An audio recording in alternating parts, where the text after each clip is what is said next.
Welcome ladies and gentlemen to my brand new video series on how to build your characters. This is the very first in line and the very first in the playlist, because in this video I will explain the thought process on how to build a character, how to analyze which gear sets you need, and how to think about leveling talents and choosing a weapon. That being said, I want to ask you up front that if you like the content in this video to leave a like, and if you happen to dislike the video, please tell me why in the comments so I can work on my flaws. If you did like the video, consider subscribing, as I will upload on how to build a guide for every character in the game. So without further ado, let's deep dive into the content. When evaluating your character that you wish to build, you need to keep a few things in mind. The first one being, will your character be a main DPS, a sub DPS, a burst DPS, or a support character? The second big thing is, are you adventure rank 45 or higher? Because you should never farm artifacts before AR 45. 5-star artifacts are guaranteed after AR 45, so please wait until then to farm your artifacts, it's super important. The third thing to watch out for, the character's main substat.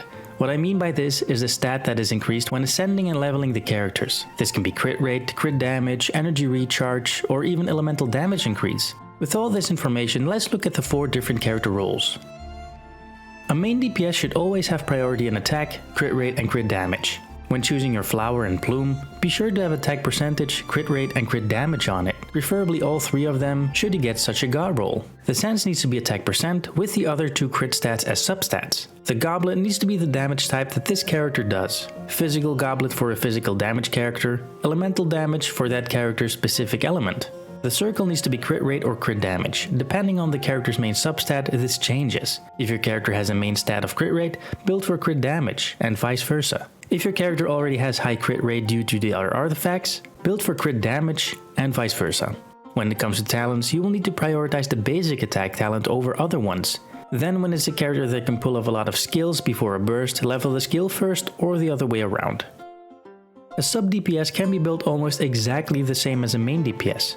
The only thing that can be altered is an addition to energy recharge. The reason why you have a sub DPS is probably because your main DPS has a high cooldown on the skill or burst, maybe even the other way around. So when you switch out to your sub, you have a faster burst available when energy recharge is stacked. Though this isn't all necessary, just a welcome addition. All the rest can be spec'd like a main DPS. Talents for a sub DPS are quite the same as a main DPS, though their skill or burst might take priority depending on how you use the sub DPS in your party. At first I was confused by this term, because burst DPS means significant damage in as little time possible, but in Genshin it means a character being a DPS character specifically for his burst attack. There are certain characters that have a burst attack that will do enormous amounts of damage. If built correctly, you can build these characters with a respectable set that will have their burst up almost all the time and increases damage exponentially. What you need to look out for in these characters is a high energy recharge to get the burst up in a matter of seconds, so the Sans needs to be energy recharge. Check what scales the damage of the burst. Is it an element? Then the Goblet needs to be the elemental damage. If it scales with HP, then it needs to be an HP Goblet.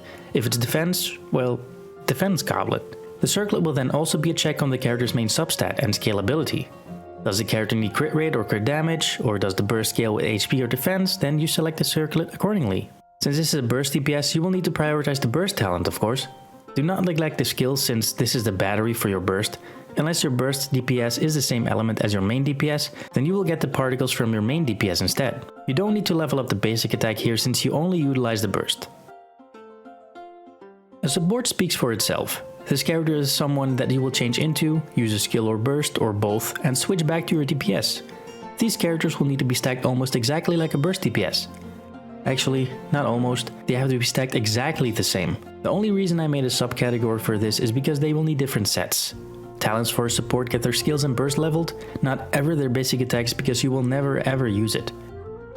For all roles, there is still one thing you need to equip your character with, and that's a weapon.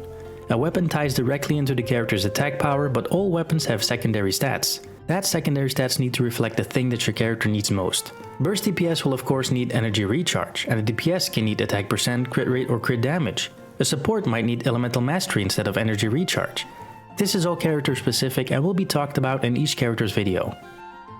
Now that you know the 4 different character roles, you need to check if you're AR 45 or higher. If not, then you will need to do with the sets you get organically throughout your adventure. Artifact domains are not worth putting the resin in at this point. In every video for the specific character I will mention the sets needed before AR 45, so don't worry about that. After AR 45, everything is free game and you will need to farm the sets mentioned in the videos. And those would be the fundamentals when building your character. On the top right corner of the video, you can click on the information icon to find a playlist of the character build guides. Should the characters you're looking for not be in the list at this moment, it will be in the future. So be sure to subscribe and turn on the notification bell to get notified whenever a video drops. It can be your character by any chance. That would be it. Leave a like if you did like the video and a dislike if you didn't. Maybe tell me why it was disliked so I can work on it if possible. Subscribe for more Genshin content coming up. This was Galaxy Brain Glitchy. Have a good one. Well, let's not break out the joy.